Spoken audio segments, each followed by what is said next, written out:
Hi, இன்னைக்கு நம்ம சத்தான சிமிலி உருண்டை எப்படி செய்யலாம்னு பார்க்கலாம் வாங்க. இது ராகி மாவுல செய்யக்கூடிய ஒரு ஈஸியான உருண்டை. இதுக்கு தேவையான பொருட்கள்: 1 கப் ராகி மாவு, 1/2 கப் வேர்க்கடலை, அதை வறுத்து தோல் எடுத்து வச்சிருக்கேன், 2 டேபிள் ஸ்பூன் எள்ளு, 3/4 கப் வெல்லம். அப்புறம் இந்த ராகி மாவு பிசைகிறதுக்காக கொஞ்சம் தண்ணியும், இதை அடை சுட்டு எடுக்கிறதுக்காக கொஞ்சம் நல்லெண்ணெயும் எடுத்துக்கோங்க. இப்போ வாங்க எப்படி செய்யலான்னு பார்க்கலாம். இது ரொம்ப ஈஸியாக செஞ்சிடலாம். அதுக்கு ஃபஸ்ட்டு ஒரு பாத்திரத்தில் இந்த ராகி மாவை கொட்டி அதில் கொஞ்சம் கொஞ்சமாக தண்ணி ஆட் பண்ணி அதை நல்லா ஒரு சப்பாத்தி மாவை விட கொஞ்சம் லூஸாக நல்லா பிசைஞ்சு எடுத்துக்கோங்க. அதில் தண்ணி ஊற்றி பிசையும் போது கட்டி கட்டியாக இல்லாமல் நல்லா ஒரே மாதிரி பிசைஞ்சு எடுத்துக்கோங்க. ஒரு 1/4 டீஸ்பூன் சால்ட்டு போட்டு நீங்கள் அதை நல்லா தண்ணி ஊற்றி பிசைஞ்சு எடுத்துக்கோங்க. பார்த்தீங்களா, ஃபுல்லாக தண்ணி ஆட் பண்ணிட்டீங்கன்னா அப்புறம் கொல கொலன்னு ஆகிடும். கொஞ்சம் கொஞ்சமாக ஆட் பண்ணி ரொம்ப கட்டியாகவும் இல்லாமல் ரொம்ப தண்ணி பதமாகவும் இல்லாமல் இந்த மாதிரி பிசைஞ்சு எடுத்துக்கோங்க.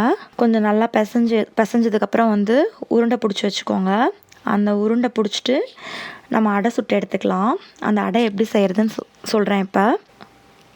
இப்போ அடை எப்படி செய்யலான்னு பார்க்கலாம் வாங்க. அதுக்கு ஃபஸ்ட்டு ஒரு தட்டில் ஒரு ஒயிட் கிளாத்தை தண்ணியில் நனைச்சி போட்டு வச்சுக்கோங்க. அதில் இந்த உருண்டையை போட்டு கையில் கொஞ்சம் கொஞ்சமாக நல்லா ஸ்ப்ரெட் பண்ணிக்கோங்க. ரொம்ப தின்னாக ஸ்ப்ரெட் பண்ணக்கூடாது. பார்த்தீங்களா, ஓரம் எல்லாமே ஒரே மாதிரி அழுத்தி விட்டுக்கோங்க. அழுத்தி விட்டுட்டு ஒரு அடுப்பில் ஒரு தோசைக்கல் காய வச்சுக்கோங்க. காய வச்சுட்டு இப்போ அந்த தட்டில் துணி போட்டு தட்டி வச்சிருந்த அடையை அப்படியே தலைகீழாக கவுத்துட்டு அந்த துணியை அப்படியே நீங்கள் எடுத்தீங்கன்னா வந்துடும். இப்போ அந்த அடையை கொஞ்சம் நல்லெண்ணெய் ஸ்ப்ரெட் பண்ணி நல்லெண்ணெய் ஊற்றி ஸ்ப்ரெட் பண்ணிவிட்டு அப்புறம் திருப்பி போட்டுக்கோங்க.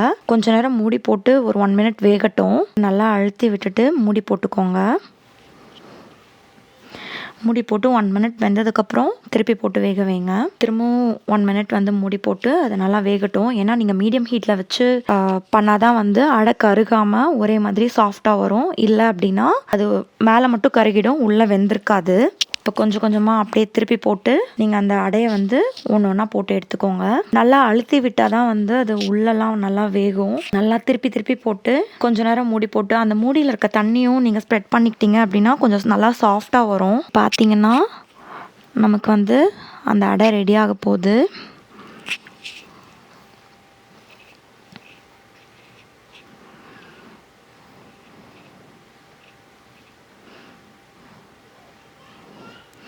அடுப்பை ஹையில் வச்சிடாதீங்க.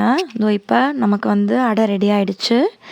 இப்போ ஒரு மிக்ஸி ஜாரில் நம்ம அந்த வறுத்து வச்சுருக்க வேர்க்கடலையும் அந்த வறுத்து வச்சுருக்க எள்ளையும் கொட்டி பவுடர் பண்ணிக்கலாம்.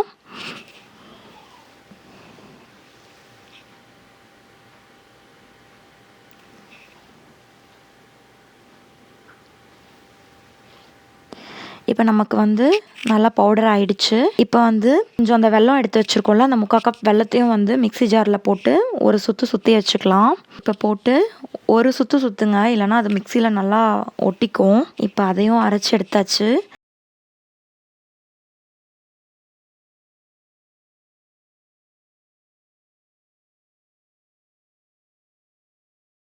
இப்போ நம்ம அந்த சுட்டு வச்சுருக்க அடையை அது ஆறுனதுக்கப்புறம் சின்ன சின்னதாக பிச்சு போட்டுக்கோங்க. பிச்சு போட்டுட்டு அதுக்கப்புறம் அதை மிக்ஸி ஜாரில் போட்டு அதையும் அரைச்சி எடுத்துக்கலாம். தண்ணிலாம் எதுவும் ஊற்றிடாதீங்க. அப்படியே ட்ரையாகவே அது நல்லா சாஃப்டாக தான் இருக்கும், நல்லா அரைஞ்சிரும். இப்போ இதை கொட்டி அரைச்சி எடுத்துக்கலாம்.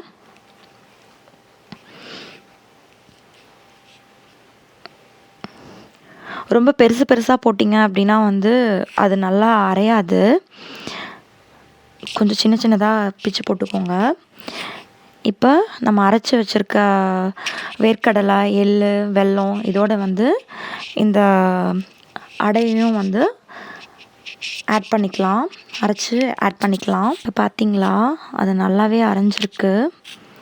இப்போ இதை ஒரே மாதிரி மிக்ஸ் பண்ணிக்கோங்க. ஸ்பூனில் மிக்ஸ் பண்ணுறதுக்கு கொஞ்சம் கஷ்டமாக இருக்கும். நீங்கள் கை வச்சே ஒரே மாதிரி கலந்து விட்டுக்கோங்க.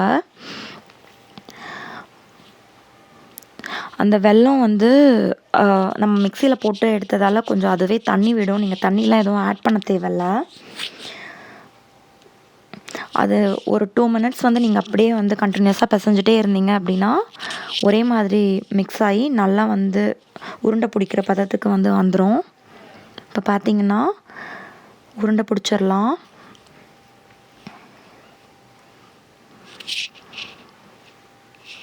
பார்த்தீங்களா இவ்வளோ நல்லா வந்திருக்குன்னு. இதே மாதிரி மீதி இருக்க எல்லாத்தையுமே வந்து உருண்டை பிடிச்சி வச்சுக்கோங்க.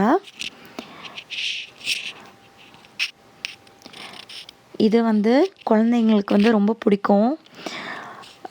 நீங்கள் வந்து ராகி மாவை வந்து கஞ்சியாக தான் கொடுப்பீங்க குழந்தைங்களுக்கு. இந்த மாதிரி செஞ்சு கொடுங்க, ரொம்ப விரும்பி சாப்பிடுவாங்க. பார்த்தீங்களா ரொம்ப நல்லா வந்திருக்கு. இதில் வந்து நான் டெக்கரேட் பண்ணுறதுக்காக வந்து கொஞ்சம் வந்து முந்திரியை வறுத்து மேலே வச்சுருக்கேன். அவ்வளோதான்.